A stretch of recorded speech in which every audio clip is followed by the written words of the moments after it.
두 번째 시간으로 들어갑니다. 전에 한번 읽었었는데 출애굽기 3장 14절을 읽고 오겠습니다. 출애굽기 3장 14절 15절 두 절 읽고 오겠습니다. 출애굽기 3장 14절 15절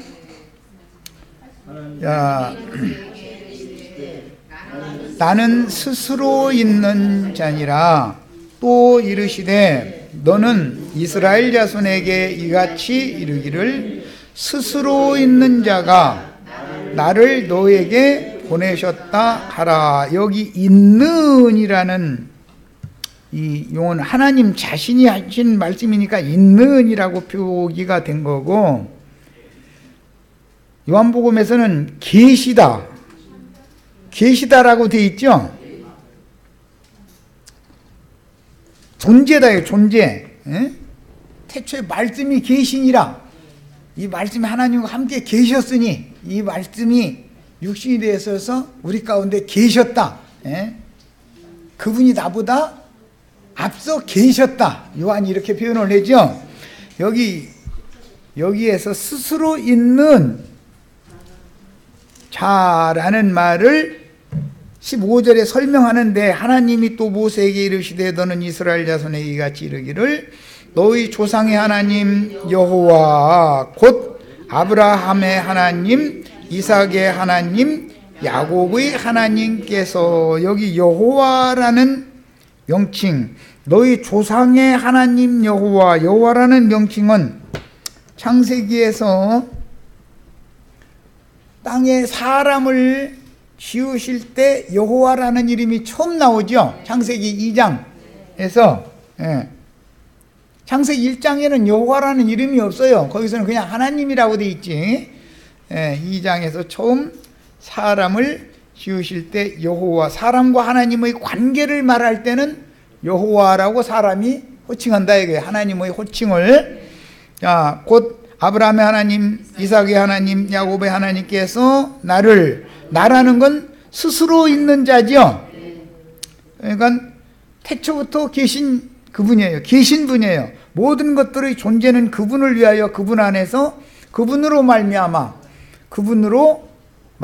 그분 안에서 그분을 위하여 창조되었고 경영되는 거예요. 이분이 예수님이다 이거예요. 신약은 실상을 말하는 거고 구약은 모형이죠. 이게 구약의 여호와는 예수에 대한 모형의 하나님이죠. 그림자 하나님, 껍데기 하나님이다 이거예요. 내용물의 하나님은 예수님이다 그 말이야. 그런데 이렇게 여호와 증인들은 여호와가 껍데기야 이제 이런 식으로 따진단 말이에요. 그들이 너무 계시가 없는 거예요. 왜? 그의 말을 들으려고 하지 않고 사람의 말을 자꾸 들으려고 하기 때문에 계시가 안 오는 거예요. 그래서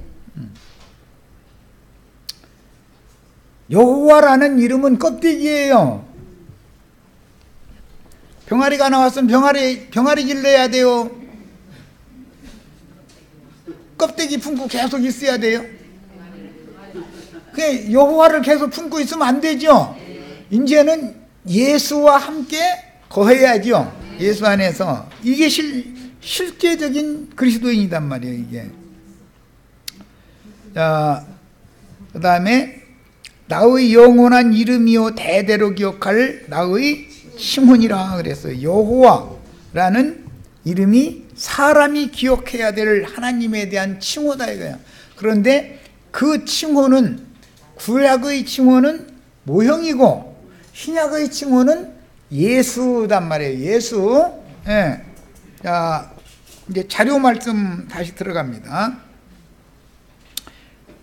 예루살렘에서 제사장들과 바리새인들에 의하여 빈들에서 침례를 베풀던 요한에게 파견된 자들이 이튿날까지 돌아가지 않고 요단강 건너 베다니 벳 아라바일 거라고 그러니까 에서 사역을 하는 요한을 따라붙어 요한의 사역 현장에서 동태를 살폈습니다. 이에 요한은 네가 그 그리스도냐? 아니다. 그럼 엘리야냐? 아니다. 그럼 그 선지자냐? 아니다. 세 번 다 부인하니까 그러면 네가 왜 세례를 베푸냐고 따졌죠.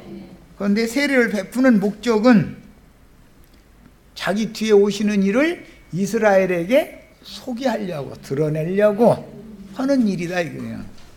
나도한 형제가 주님 앞에서 지금 이렇게 나름으로는 최선을 다해서 이렇게 애를 쓰고 이렇게 사역을 하는 것은 예수님 소개하려고, 예수님을 형제 자매님들의 신랑이라고 중매해 주느라고 일을 하는 것이지, 내가 형제 자매님들의 영혼의 주인 되려고 그러는 거 아니잖아요.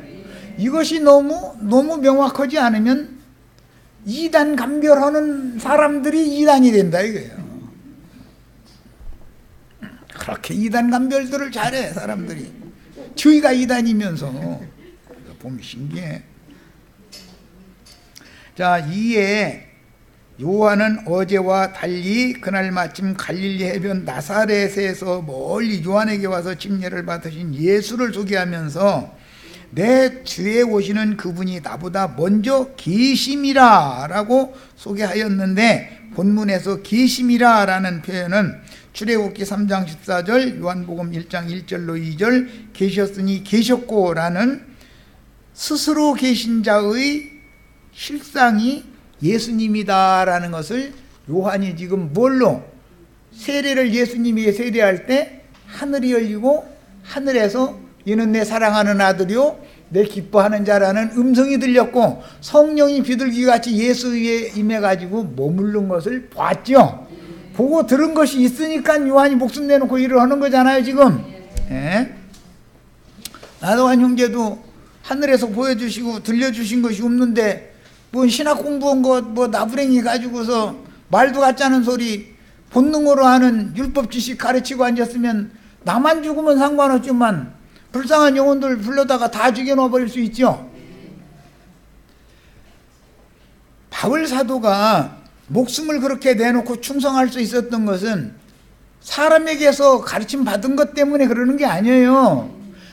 하늘에서 보여주신 계시가 너무 분명했기 때문에 사람의 말로는 가히 이룰 수 없는 영원 전에서부터 영원 후까지 하나님이 어떻게 인간들이 생존하고 있는 저주받은 세상에 오셔서 어떻게 일을 하시는가를 너무 분명하게 보고 들었기 때문에 그 종으로 쓰임을 받는 거다 이거예요.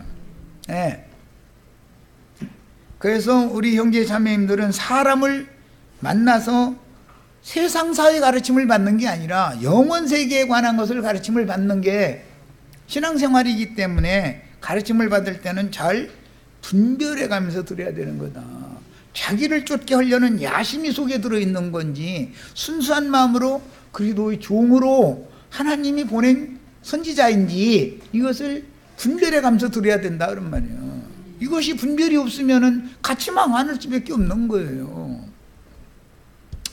자, 나보다 앞선 것은 그랬는데 앞섰다는 건 합성을 하는 거 이미 말씀드렸고, 에프로스덴이라는 용어와 기노마이 이 두 단어가 합성된 게 앞선이라는 용어인데, 이 앞섰다라는 말을 구약성경에는 선지자라고 그러죠. 선지 또는 선견자 이렇게 말하죠.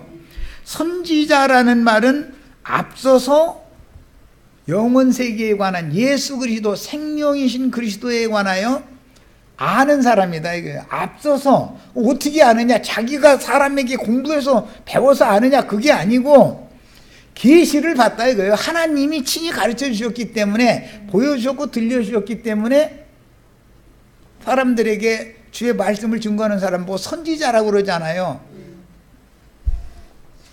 영원 세계에 관한 것을 앞서서 보여줬고 들려준 사람이다 이거예요. 자, 하나님이 보내신 자는 반드시 보내신 이가 함께하게 돼 있다. 엊그제 내가 잠깐 소개했는데 아브라함과 사라에게 와서 명년 이만 때 네게 아들이 있으리라 엘리에셀로 후사를 삼으려고 하지 말아라. 네 몸에서 난 자라야 네 후사가 되는 거다. 그 말씀을 하셨을 때 웃었죠? 말도 같지 않은 소리요. 내 나이에 지금 무슨 이랬다는 거 아니에요. 그런데 대저 하나님의 말씀은 등치 못함이 없다 있다. 말씀의 능력이라는 건 한번 선포되면 반드시 그와 같이 이루어지는 것이다 이 말이에요.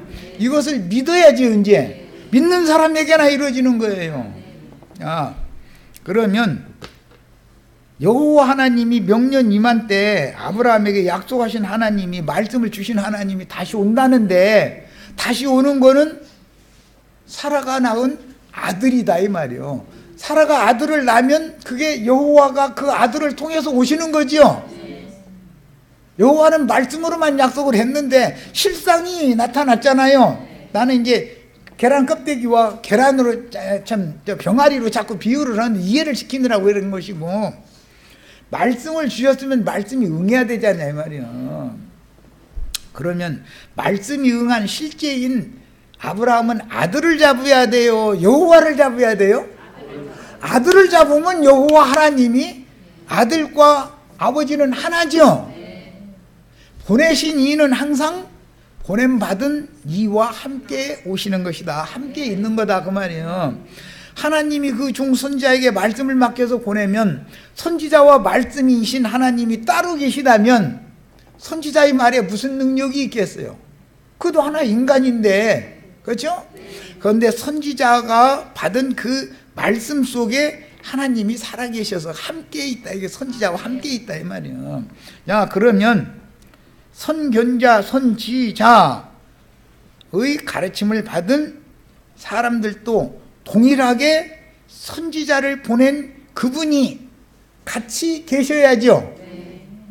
나도한 형제에게 먼저 앞서서 선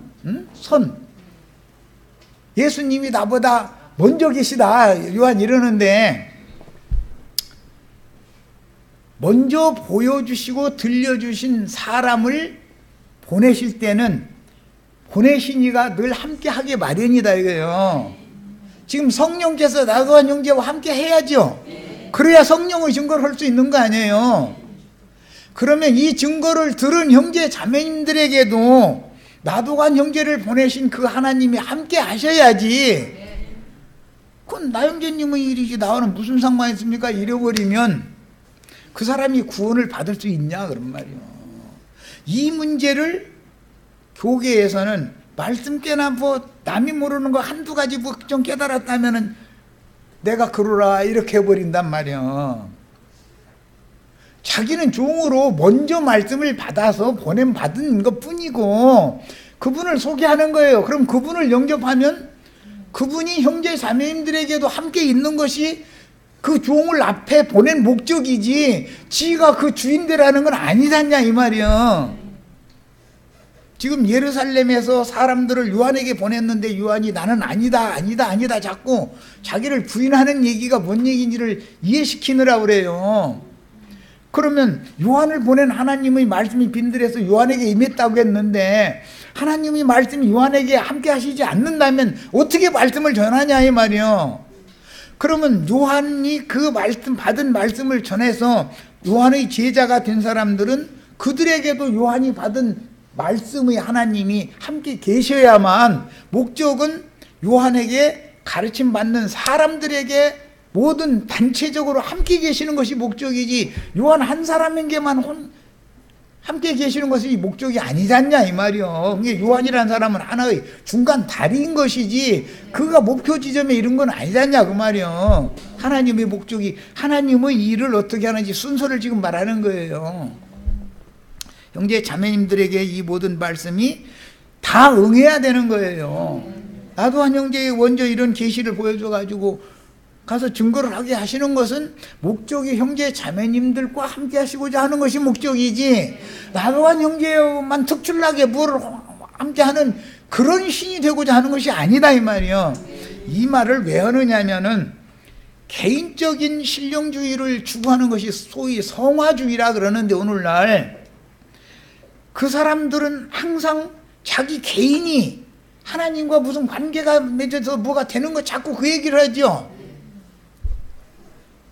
그가 진실한 하나님의 종이라면 그의 말을 듣는 모든 형제 자매님들이 신부 성에 들어가서 함께 어린 양의 대필이 되는 것이 목표 지점인 것이지 교회로 세워지는 것이 목적이지, 이 땅에서는, 이 생에서는.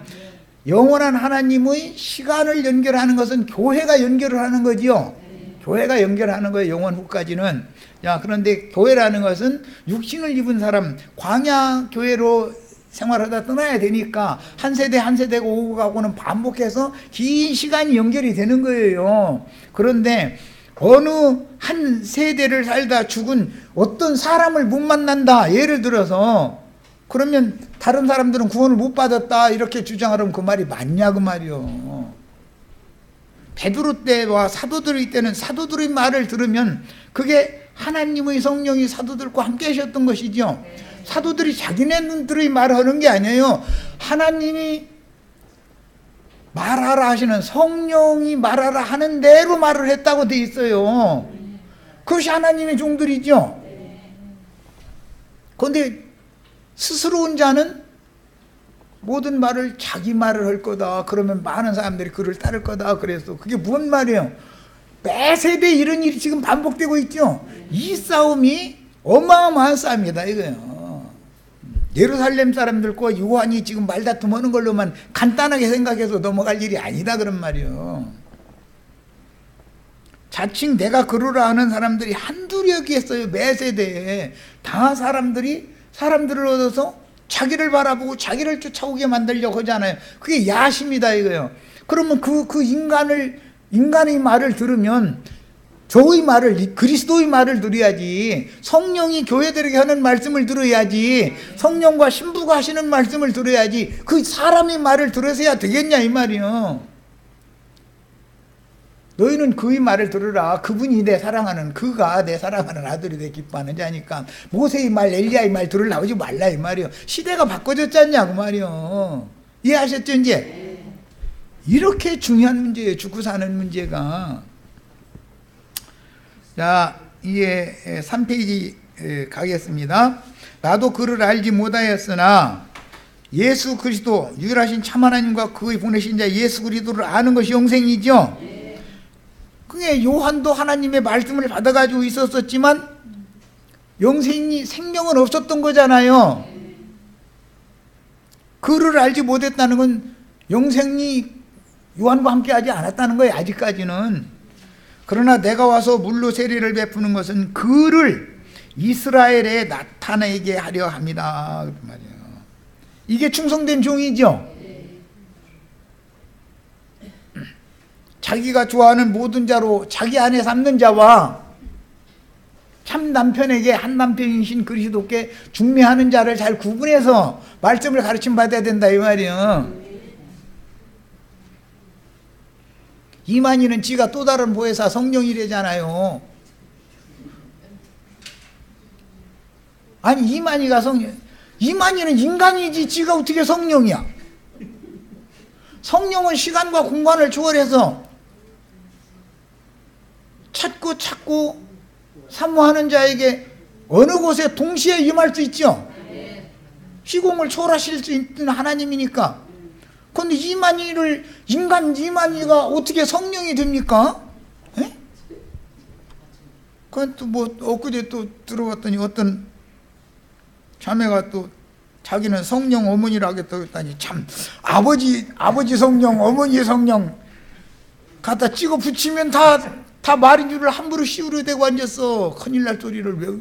그런데도 사람들이 구원을 너무 못 얻나 이거예요. 왜? 어둠과 죽음의 권세가 그 영혼을 딱 붙잡고 있기 때문에, 놔두지를 않기 때문에 그러는 거다 이거예요. 하늘이 열리지를 않는 거예요. 자, 반복되는 용어인 그를 알지 못하였다. 그를 이스라엘에게 나타내려 합니다. 하늘로부터 비둘기같이 하늘로부터 내려와서 그의 위에 머물렀다. 나도 그를 알지 못하였으나 세례를 베풀라 하신 그의가 나에게 말씀하신, 세례를 베풀라 하신 그의는 예수님과 함께 지금 오셨죠. 아버지께서 예수님 보내셨잖아요. 보내심을 받은 자는 보내신 이의 말을 하는 거예요. 자기 말을 하는 게 아니에요.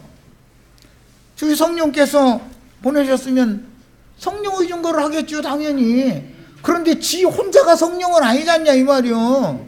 그건 말이 돼요? 여기 반복해서 나오는 그라고 하는 관사를 사용한 것은 아까 출애굽기 3장 14절 15절 읽은 것처럼 스스로 있는 자에게만 적용하는 관사다 이 말이에요.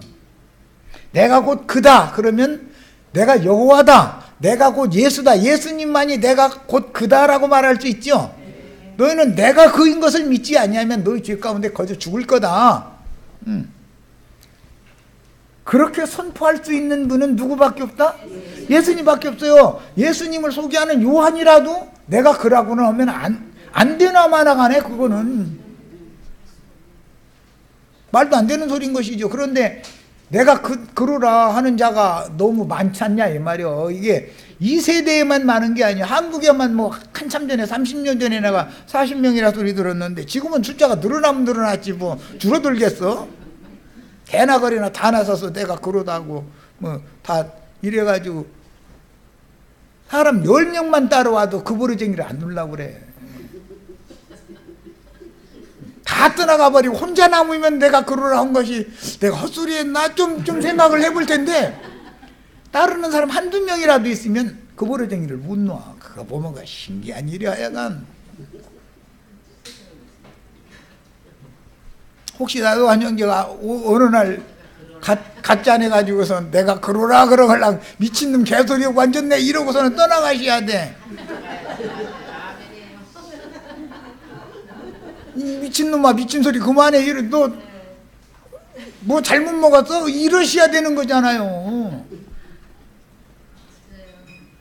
요한이 붙인 사가랴 등의 예루살렘 제사장들과 바리새인들이 요한의 사역 현장에 파견한 자들이 요한을 떠나지 않고 그 사역을 조사하던 때 마침 갈릴리 해변의 나사렛 마을에서 유대 광야의 요단강에 오셔가지고 요한에게 침례를 받으셨는데 하늘에서 성령이 비둘기같이 임해가지고 예수님에게서 떠나지 않고 머물더라는 거예요. 그걸 보고 미리 그런 계시를 받았기 때문에 요한을 세례를 주라고 보내셨을 때 아 이분이구나 라는 것을 알았다 이거예요. 그러니까 계시는 먼저 받지만 실상은 나중에 실현되는 거지. 항상 나도 한영기한테 가르침을 받지만 설거지하다가 길 걷다가 잠잘라고 누워있다가 번뜩하고 주님이 오셔서 내가 빛이신 하나님이다 이렇게 깨닫게 해주실 수 있죠. 그런데 여기 와서 가르침을 받은 근거가 있어야 번뜩이라는 것을 할 수가 있는 것이지 받은 말씀이 없는데 어떻게 번뜩 하십니까? 네. 하나님의 종들은 앞서서 빛으로 오시는 주님을 앞서서 받은 계시의 말씀을 선포하고 증거하라고 앞서서 보내게 돼 있다 그래요. 이제 알아들으셨겠죠 충분히. 자, 마태복음 3장 7절로 17절은 지난번에 이미 읽었기 때문에 오늘은 저 뒤편 해석 말씀으로 바로 넘어가겠습니다. 요한은 이튿날이라고 하는 이날 예수님을 침례를 베풀며 자신에게 계시하신 하나님의 말씀이 응하는 표적을 봤던 거예요. 그랬기 때문에 내 뒤에 오시는 이는 나보다 먼저 계시다라고 할 때 그분이 여호와다 스스로 있는 자다 그 말이란 말이야. 자, 예수님이 침례 요한에게 나오셨다는 것은 요한이 유대 광야의 요단강 건너 벳아라바 베다니에서 가까운 살렘 근교의 에논에서 침례를 베풀고 있었기 때문에 이것은 요한복음 3장 가서 읽어보고 오겠습니다.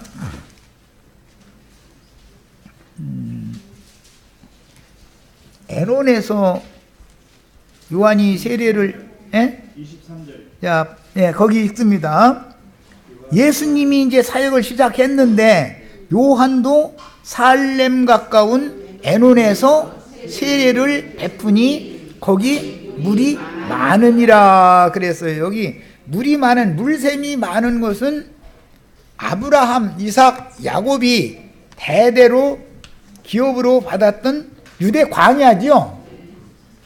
브엘세바 우물이라고 그러잖아요. 거기 우물이 많았잖아요. 오아시스. 그 지역에서 요한이 계속 세례를 베푸는 거예요. 때가 바꿔졌는 거에 대해서 요한이 지금 계시가 안 온 거죠. 이 얘기는 좀 이제 좀 잘 새겨 들으시기를 바라요. 말씀줄이나 읽은 분이 우리 형제 자매님들을 가르쳐서 참 세속 교계에서 말도 같지 않은 유대교 교리 종교 조직체에서 가르치는 말과는 다른 영에 속한 것을 부분적으로 잘 가르치는 분이 있었다고 하더라도 성령께로 인도를 해야죠. 성령이 오시면 자기는 빠져야죠. 예를 들자면 고등학교 때부터 동창생이었고 대학 때도 같은 학교에 같은 이제 학과까지 뭐 이제 예를 들어 같이 이제 다녔어. 그런데 예쁜 아가씨를 만났어. 그런데 소개해 준다고 소개를 해줘.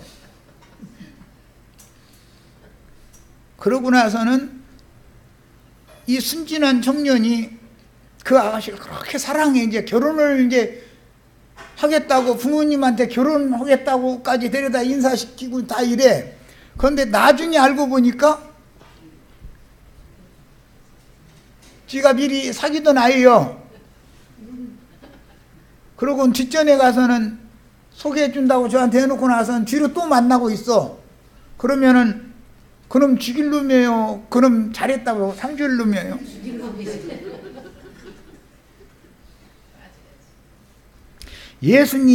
예수님에게로 소개를 하는 사명을 행하던 사람이면 처음에 5 제자를 예수님한테 소개할 때 잘했어요. 아주 1장에서는 이튿날 3번 하는 동안에 자기 제자 5명을 예수님한테 가게 했잖아요. 아주 잘했어요. 아니 그런데 예수님이 사역을 시작을 했으면 저는 빠져야죠. 자기 따르던 모든 제자들 이제 내 사역은 내 할 일은 다 마쳤으니까 예수님한테 가야 된다 해가면서 나부터도 예수님한테 가서 이제 새로 가르침 받겠다 그래야 맞죠.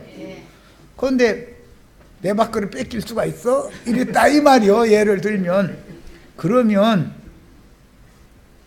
그것이 율법과 선지자의 때에 사역을 하는 사람들은 너무 명확하게 사도들과 같이 밝아지지가 않은 상태이기 때문에 그의 인생의 종결기 말미 부분에 가서 혼동이 와버렸다라는 말이다 이 말이에요. 명확하지가 않은 거예요. 자기 제자를 두고 있으면 돼요 안 돼요? 자기가 소개하던 주님이 새 일을 시작을 하셨으니까 자기 제자들 다 예수님한테 중매하고서 자기는 빠져야죠. 그런데 영 빠지지 않으면 하나님이 이놈 안 되겠다 싶으면 어떻게 해요? 죽여야죠. 그게 사람은 죽기 전에는 자기 손님 안 놓게 돼 있다. 이해되시죠? 그런데 정신 차리려면 하나도 안 남고서 다 나가버려. 그러면 돌이켜 생각을 해보겠죠. 그런데 요한의 제자가 많이 남아있으니까 자기 자신도 자기가 처음에 봤던 계시를 따라서 변함없이 하나님이 보낸 선지자라면 예수님한테 가서 가르침 받고 예수님의 제자가 되어 봤지 않냐 이 말이요. 그런데 자기 제자를 끝까지 두었다는 것은 사역이 지금 겹치고 있다 이거예요. 그럴 수가 있는 거예요. 항상 더 나가고 완전한 대로 나가는 말씀을 가르치는 종에게 손을 터는 것을 배워야 되는데 사람은 그게 안 되죠. 목회하는 사람이 손 터는 거 봤어요? 목회하는 사람 손 절대 못 씻습니다. 그 버러쟁이를 못 고쳐요. 몇 명 따라오는데도 죽는 날까지 해먹어. 죽는 날까지. 몇 명만 따라도.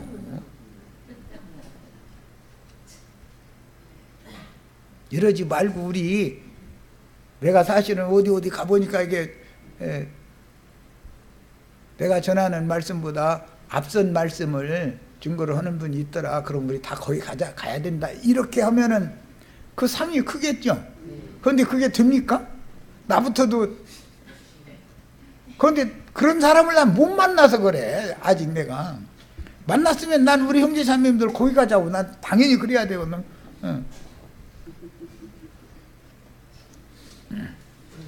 그런데 여러 가지가 달려있지. 여러 가지가 걸려있지. 먹고 사는 목구멍에 포도청 첫째는 이거고 여러 가지가 걸려있어. 그러니까 애당초 시작할 때 여기다 먹고 사는 문제를 여기다 결부시키지 말아야지. 처음부터. 그러면은 손 터는 것도 얼마나 쉬워. 자, 그런데 물침례 사역 현장에 예수님이 오셨을 때 누가복음 3장 23절에 의하면 예수님의 나이가 30세쯤이었다. 이렇게 기록이 됐죠. 이것이 율법을 이루려고 그러는 거예요. 왕이나 제사장은 반드시 30세 이상이 되어야만 정상적으로 하나님이 세운 왕으로 인정을 받는 거죠. 그래서 다윗이 30세 때 예루살렘 왕이 되는 거잖아요. 기름 부음 받은 건 하고 청년 때 아주 어릴 때 기름 부음을 받았지만 제사장도 30세 이상이 되어야만 성소에 들어갈 수가 있어요. 자, 예루살렘의 기득권자들인 바리새인들이 보낸 자들에 의해서 침례 요한의 사역이 유대 종교법에 위반되는지를 검증받을 때 요한은 자신에 대하여 나는 그 그리스도도 아니고 그 선지자도 아니고 엘리야도 아니다. 다만 광야에서 외치는 자의 소리라 라고 증언을 했는데, 이렇게 외치는 목적은 예수 그리스도 그분을 하나님의 아들을 이스라엘에 나타나게 하려는 목적으로 한 거였다 이거예요. 자기를 드러내려는 데 목적이 있었던 게 아니죠. 그런데 나중에 아까 조금 전에 이제 소개를 해드린 것처럼 사람이 헷갈려가지고 예수님이 세례를 주기 시작하면은 자기는 그만해야 되는데 같이 계속해서 끝까지 하려고 하니까 하나님이 그를 참 불쌍히 여기신 거죠. 그래가지고 얘는 안 되겠다 야 해가지고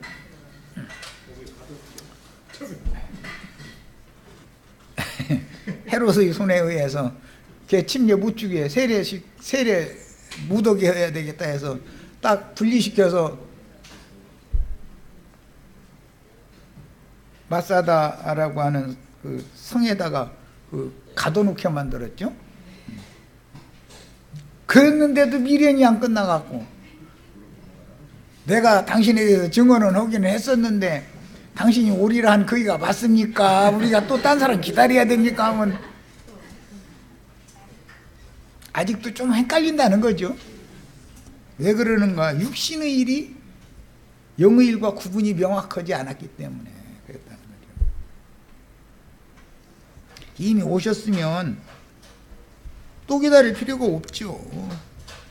요한은 이제나 저제나 간수가 뚜벅뚜벅 오는 소리만 들어도 이제 나 이제 뭐 나가려고 이제 석방 해주려고 오는가 보다 하는데 안 하고 온 꼴.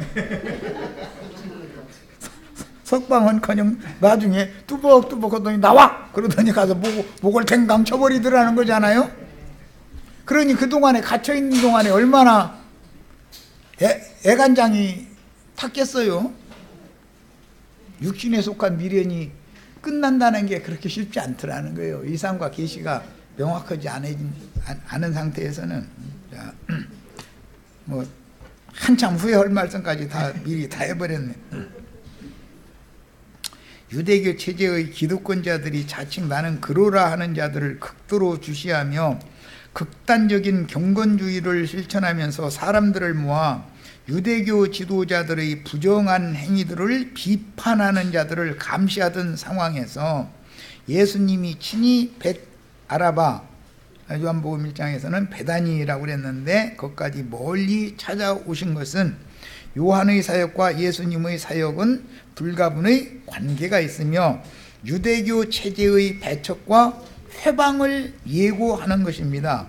당시의 기득권자들은 요한이든 예수님이든 배척했고, 예루살렘 사람들은 요한도 이단이고 예수님도 이단이죠. 예수님은 요한보다 한 수 더 뜨는 이단이지, 말하자면.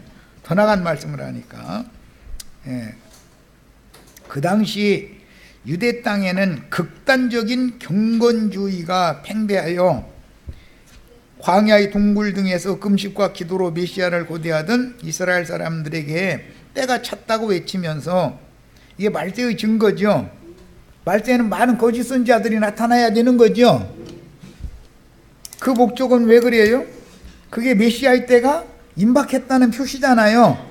거짓 선지자들이, 나는 그루라 하는 거짓 선지자들이 많이 나타난다는 것은 그게 한 방면에서는 메시아의 때가 임박했다는 증거다 이런 말이야. 그러니까 오늘날 많은 사람들이 내가 메시아라고, 내가 성령이라고, 내가 또 다른 보혜사라고, 그럴싸한 말로 내가 신랑이라고 별소리 다 하는 사람들이 많아요. 어머니 하나님이라고 하는 사람들이 없나 봐. 참. 그런데 그런 사람들이 많이 생기는 것은 주님이 경륜적으로 그분의 한 시대를 종결할 때가 임박했다라는 표다 이런 말이야. 거짓 선지자가 당연히 많이 나타나야 되는 거예요. 자, 그 다음에 아예 성전을 떠나지 않고 금식과 기도로 성전 안에서 살던 사람들이 있었어요.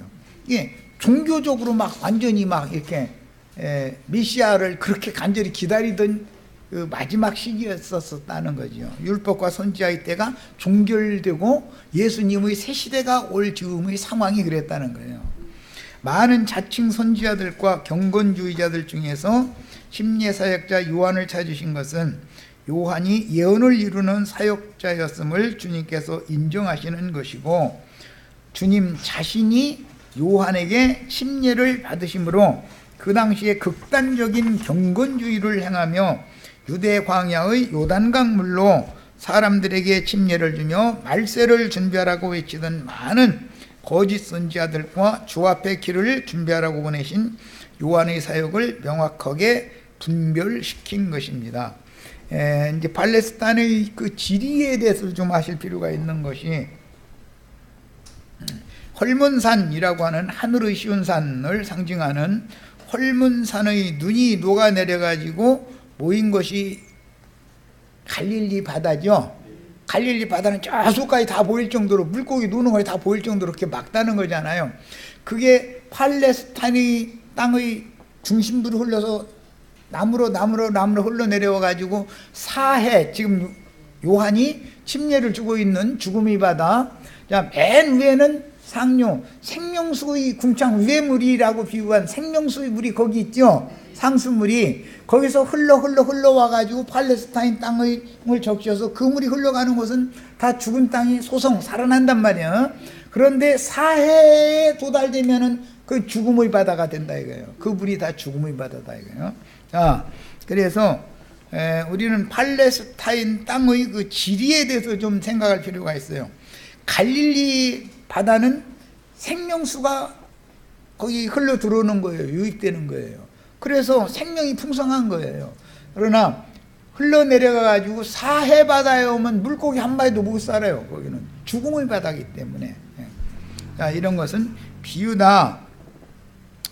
주님의 입으로 나오는 모든 영과 생명의 말씀이 믿는 이들의 마음 땅을, 마음의 중심을, 팔레스타인 땅의 중심을 쭉 흘러가지고 최후로 그 물이 모이는 것은 죽음의 바다다. 이게 사해다 이거예요. 생명수가 흐르는 원천, 거기에서 신앙생활을 해야지 죽음의 바다에 모여 있으면 그야말로 죽는 거지 뭐. 그래서 많은 무리에 앉은 큰 음료 교회 생활을 끝까지 하려고 맘먹으면 팔레스타인 땅의 비유로 자면 사해바다에 가서 우리 다 빠져 죽자 그러고 있는 거죠 지금. 예. 짠물 마시면, 소금바다 물 마시면 갈증이 더 나요, 해갈돼요? 생명수 마셔야죠. 뭐 이것을 물어보는 데가 좀 그렇죠. 그러니까 헐문산에서 흘러내려오는 갈릴리 상수물을 마셔야지 사해바다의 하수물 마시면 죽는 거 아니에요. 그러니까 세상교회 사해바다 음녀가 앉아있는, 많은 물이 앉아있는 음녀교회 가서 말씀 들으러 간다고 신앙생활을 거기로 다니는 사람들은 죽으러 다니는 거죠 지금. 멀쩡한 사람 죽여가지고 배 하나 더 지옥 자식 만드는 거잖아요 지금. 자, 이제 요한복음 1장 30절로 갑니다. 내가 전에 말하기를 내 뒤에 오는 사람이 있는데 나보다 앞선 것은, 여기서 앞섰다라는 건 세상적인 시간 개념으로 앞선 걸 말하는 게 아니에요. 세상적인 시간 개념으로는 6개월이 뒤섰지 앞선 게 아니라. 그렇죠? 네, 앞섰다라는 말은 그분의 임재, 존재 자체를 말하는 말이에요. 그가 앞서 계심으로, 그가 먼저 계심으로 요한이 있을 수가 있는 거죠. 다른 만물도 있을 수가, 존재가 있을 수가 있는 거예요. 앞선 것은 그가 나보다 먼저 계심이라 한 것이 이 사람을 가리킴이라. 요한에게 파견된 예루살렘 제사장들과 사두개인들에게 자신의 사역을 선포하며 예수를 소개하는 둘째 날, 예수님은 살렘 근처 에눈 가까운 벳 아라바 베다니로 가셔서 요한을 만나 그에게 침례를 받으셨고, 요한은 이미 유대교의 기득권자들에게 선포한 바와 같이 내 뒤에 오시는 이가 예수님, 즉 여호와, 그분이 먼저 계신 분이다 라고 소개했다. 이건 그분이 여호와라고 소개했다 그 말이에요. 박해받을 수밖에 없는 인자 예수의 공생애가 이제 시작이 된다라는 것을 보여준다. 이스라엘에 예수가 드러나면 이제는 예수님한테 박해가 오게 마련이죠. 지금까지는 요한이 박해를 받았지만 요한의 박해는 끝나고 예수님이 바톤을 이어받는 새 시대가 오는 거예요. 자, 내 뒤에 오는 사람이 있는데, 요한의 사역은 말라기 선지자의 예언을 이루는 사역이므로 말씀이 육신이 되신 예수를 통해서 여호와께서 그분의 성전인 예수님의 몸으로 임하신 하나님의 사람, 여호와는 그 전으로 임하시죠. 여호와의 전은 예수님의 몸을 말하는 거죠, 구약성경에서는.